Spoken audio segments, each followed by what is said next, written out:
یعنی قارون پورے کا پورا زمین کے اندر دھس گیا۔ وہ برابر حاجی و زاری حضرت موسیٰ سے کرتا رہا، مگر آپ نے اس پر کچھ بھی رحم نہ کیا۔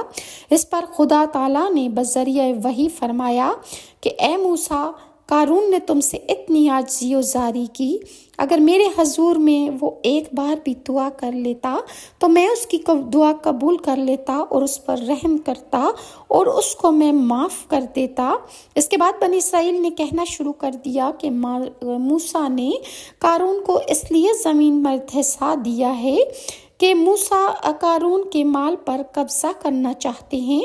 تب موسیٰ علیہ السلام نے پھر دعا کی کہ اے اللہ، تو قارون کا مکان اور اس کا سارا مال و اسباب بھی زمین میں دھسا دے۔ چنانچہ اس کا سارا مال و اسباب قارون سمیت زمین کے اندر دھس گیا۔ سراقہ بن مالک کے حق